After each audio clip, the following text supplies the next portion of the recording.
some of the radar and that kind of thing, and listening on the scanner to some of the team radios and reports from around the track, I said, I looked at you and kind of had that, Sam Hornish is going to win this race. And he's going to win this race if it doesn't go back green. Oh, it's going green. I can see it. It's lighting it up. It's getting lighter.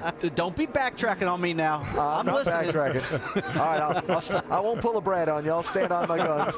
Andy, bail me out here. What do you think is going to happen here? Well, I don't know. I thought it was going to go green, but, you know, it looks like it is raining a little bit everywhere. And, man, it sure does make Travis Geisler look a whole lot smarter, doesn't it? Well, it is not uncommon for Team Penske. I know over at the Indianapolis Motor Speedway for the 500, they would literally have a helicopter up, and they would be tracking the storm visually from their own helicopter. And I'm sure it's been done over on the NASCAR side of the equation as well. And what better source than literally right there in it? So as they continue to rack up the pace laps and we come back topside, we've just about worn out every possible situation. But the one thing I want to ask you, put yourself in Sam Hornish's position. I know you've been there. And then take me down to, let's say, Jeff Gordon, who was the leader but now finds himself literally outside the top 10. Yeah, been there too, unfortunately. But yeah, Sam Hornish, he's praying for rain. That's his only chance really to win this race. And that's not taken away from his ability. It's just they don't have the car today. But they have manufactured a way to possibly steal a race here. And you take these races as hard as they are to come by any way that you can get them. Jeff Gordon, on the other hand, he's seen this year 4 or 5 times that they've had the best race car and just have not been able to put it into victory lane yet. Well, here at Pocono, Jeff Gordon, we mentioned it earlier, he was the last one to win one of the 5 rain-shortened races as they ran just past halfway. Bill Elliott, who has 5 wins, leads everybody in that category here at Pocono, ran 175. Rusty, you stole one also back there in 1991.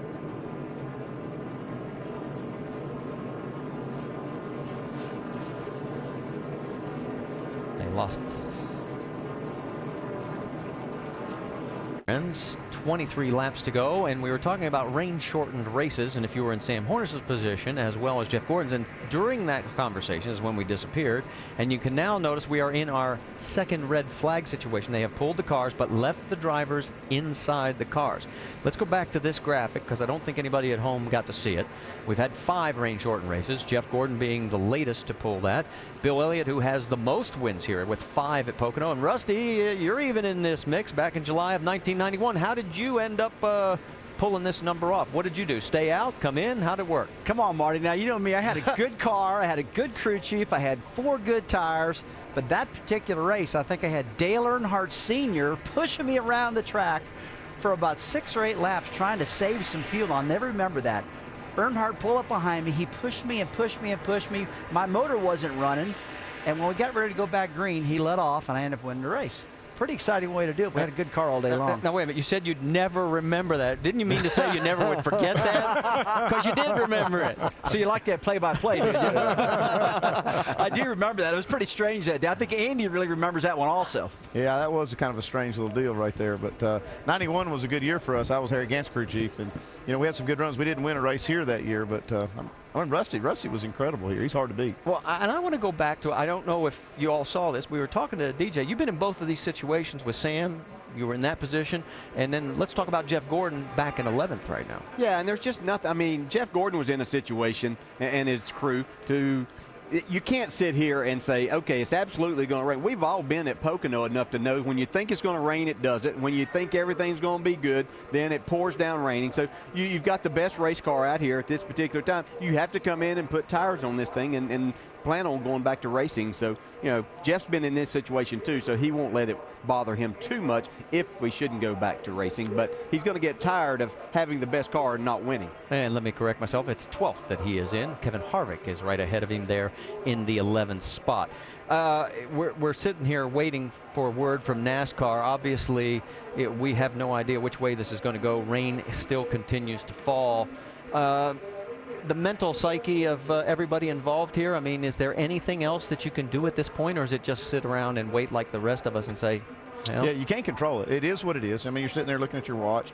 It's 10 minutes till 6, so they're wondering, okay, how much daylight do we have if it rains? This thing's probably over.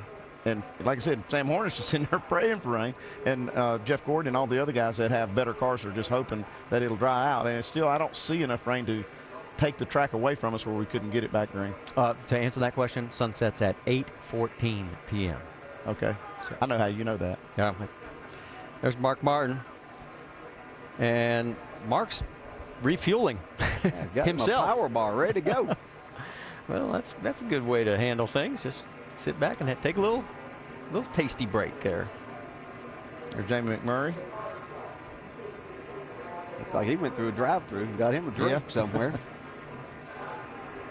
Hey, there's nothing. You get in this situation, sitting with a red flag situation. You're in a hot race car. You've been sweating here. So it's not a lot of fun sitting there. You really want to get this started back, especially these guys that we're looking at here that want the opportunity to try to make up as many spots, or in Greg Biffle's case, have a chance at winning the race. Yeah, we went green. Actually, we had about a 35-minute delay getting started. We went green just before 2 o'clock. You mentioned it's just before 6 o'clock. So everybody has been doing this for about 4 hours, and we're still not to the finish line yet with 23 laps to go. You can see on the pit box there for Sam Hornish that Penske guys have a lot of information in front of them. Had a couple of radars I was seeing, radar screens. They've got so much of this information to use to make good decisions, and he obviously had enough information to think that this was at least a good gamble. Well, and this is a tough position for NASCAR. Let's be realistic here. We know, after talking to the NASCAR officials, it takes at least about 2 hours to dry this track. So we haven't had that heavy rainfall yet. We haven't lost the racetrack. They think right now, look, if this stops, we can quickly get this dry. We can be back out there racing. Now, if we get the torrential downpour, then we're pretty much going to be toast, but we would obviously have to wait for the official word. And while we've got a moment, you see the jet dryer out there, because it looks like, and we'll get an update from pit road, it looks like maybe the rain has stopped again, at least on pit road. Gives us a chance. Let's talk to our in-race reporter. Hey, Jamie, Dale Jarrett, you have a copy? Yeah, loud and clear. Didn't wake you up, did it, buddy? No, I'm ready to go. I just waiting on to give us the go-ahead here. Well, I know we hadn't really raced any since the last time that I talked with you, but you were talking about the restarts and how exciting this one could be, but they've been pretty much like that all day, haven't they? Yeah, it's, boy, when you get the different tire strategies is when they get really wild. They haven't been crazy today, but when it gets down to the end, everyone starts, you push a lot more than you do early in the race. And the man with the spoiler, the car stuck up so good that you can really push the guy. The problem is you can't see what he has in front of him, so it gets wild at that point. Hey, Jamie, I want to go back. I think we heard you say something after the green flag pit stop that maybe you couldn't see the pit road line because the cone was gone. Was that a determining factor of you getting into pit road a little hot? Yeah, my car wheel hopped a little bit, and I couldn't find the cone. And then I realized it was on the left, so I realized, knew somebody had hit it. But when you enter pit road and you're going too fast, you'll try to slow down and make up for the difference. And I really thought I did a good job of making up the difference. But my tack might be a little bit off today because I got caught speeding leaving also, and I was trying to be really conservative there. So, man, I've done a really good job of not getting busted on pit road, and I got caught twice today. All right, one more question. When you were riding around there, was it raining all the way around the racetrack or just certain spots here? Yeah, really, it was just raining off turn 3. But once the windshield got wet, it was hard to tell, and it wasn't drying, so I knew there was a little bit of, it was still sprinkling a little bit. I got a question for you. Is my hood, what color is it right now? Because it's been changing colors all day, if you've noticed. Been changing color all day? Yeah, it's the new Axe Twist. We got this cool decal on there that changes colors. Axe Twist changes scent throughout the day, so that was a cool way to promote the product. Yeah, it is pretty cool. We got you on the camera here right now. That looks pretty good. I appreciate it. Thanks for talking to me today. It's been a long day today. Hey, we appreciate you talking to us, buddy. Good luck when it goes back green. Okay, thank you. Okay, word is from NASCAR officials, we have still some light rain down in turn 1, but we have not lost this racetrack. So this race is not over yet, folks. And now let's talk about some of the guys who have really been moving up and have fought their way back into potentially some great finishes. And one of them is the 56 of Martin Truex.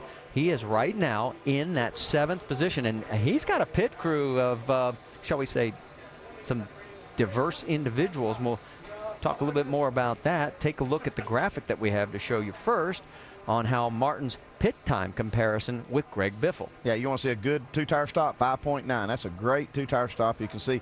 And they also had to get enough fuel in this car to try to make it to the finish if it